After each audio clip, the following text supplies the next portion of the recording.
Entonces, si tenemos que tener un parámetro de referencia para caracterizar si la llama es de premezcla perdón, si es de difusión laminar o turbulenta, lo que podemos utilizar es lo que se denomina el número de Reynolds. El número de Reynolds vincula o relaciona las fuerzas de inercia con las fuerzas viscosas del fluido.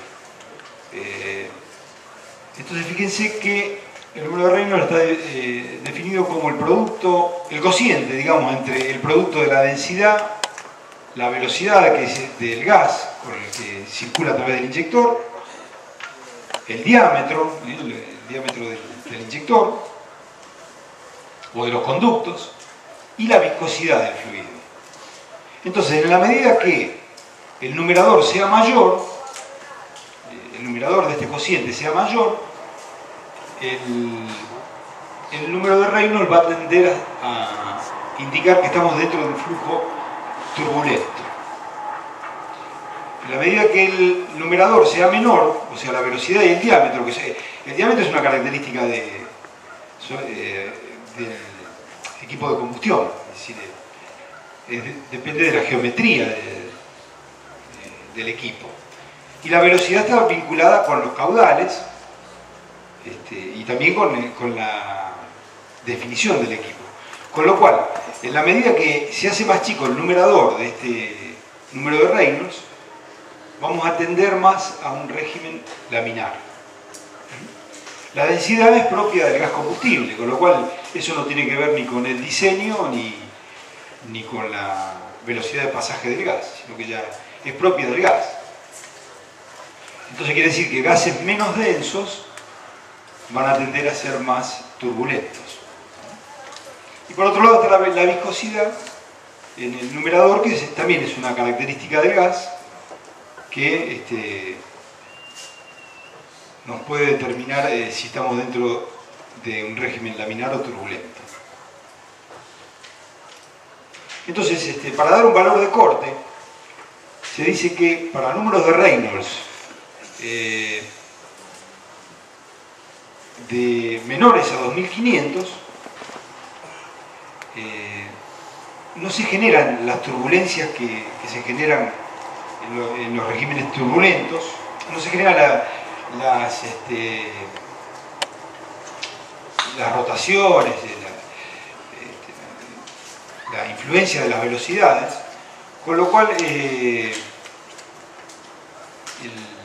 régimen sería laminar, a número de Reynolds inferior a 2500. Entonces, en este caso, la difusión de un combustible en otro es la que controla el proceso de combustión, porque en la medida que se van dando las condiciones para la reacción de combustión, se va produciendo la llama. ¿Había una pregunta por ahí atrás? Pensé que habían levantado la mano. Bueno, acá tenemos...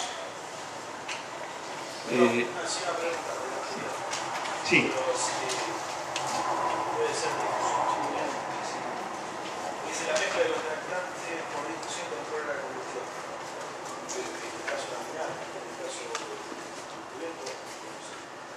Y en el caso turbulento, además de la difusión, tenemos el efecto de los torbellinos, de la velocidad, que eso también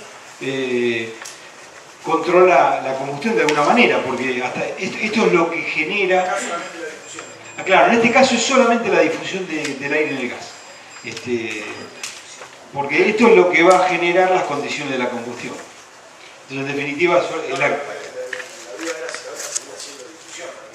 sí, también hay difusión, pero ya hay otros factores que intervienen.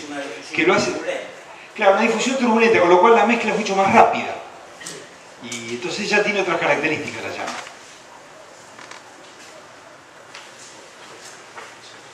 Bueno, en esta filmina lo que se ve es un esquema de la llama, donde se definen dos regiones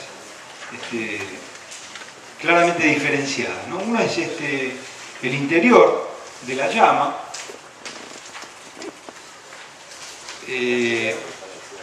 donde parte del oxígeno del aire circundante llega a mezclarse con el combustible que se está inyectando. En realidad no llega del todo, sino que llega un poco, porque ya el anterior se quemó en la superficie externa. Entonces ese oxígeno que llega, y con las condiciones de temperatura que hay en el seno de la llama, es lo que produce el craqueo de la molécula de hidrocarburo de la que hablábamos hoy. Entonces, ese craqueo produce partículas de carbono libre, o sea, separa el carbono del hidrógeno de la molécula de hidrocarburo. Entonces, ese carbono libre a esa temperatura alcanza estados de incandescencia. Entonces, ese estado de incandescencia es lo que le da el color amarillo a la llama. Entonces, en el seno de la llama de difusión es donde se produce este color amarillo que vemos. Y finalmente la región externa, o la región de afuera, es donde se genera la llama propiamente dicha, y es más azulada que la zona interna. Entonces genera una emisión de luz azul, y es donde se generan las condiciones de mezcla estequiométrica entre el combustible y el aire.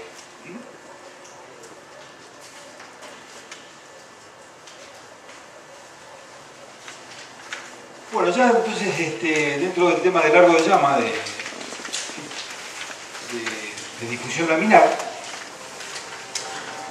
lo que podemos decir que el largo de llama hasta los valores del número de Reynolds de 2500, o sea, dentro del régimen laminar, de difusión laminar, el largo de llama depende del caudal, o sea, es directamente proporcional al caudal.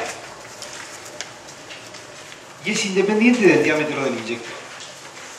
O sea, a la medida que aumentamos el caudal, ya sea caudal másico o caudal volumétrico, el largo de llama aumenta, en forma lineal.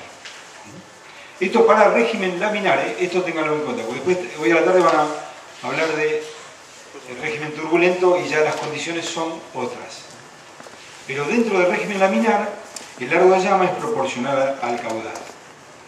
Y la constante de proporcionalidad está dada por K, acá en este caso L igual a K por Q. Q es el caudal volumétrico inyectado, y K es una constante de proporcionalidad que nos da el largo de llama. Y esta constante se determina en forma experimental para un determinado gas combustible. O sea, cada gas combustible tiene su propia constante de proporcionalidad.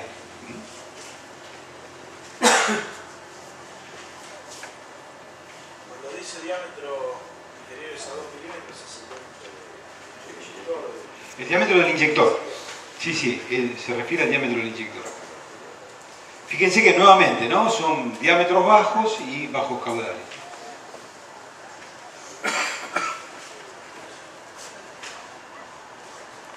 Entonces, para citar ejemplos de llamas de difusión laminar, podemos decir que una fuga, por ejemplo, a través de un poro de una cañería de soldadura que se enciende, bueno, da lugar a una llama de difusión laminar. Otro es el caso de la combustión de combustibles líquidos.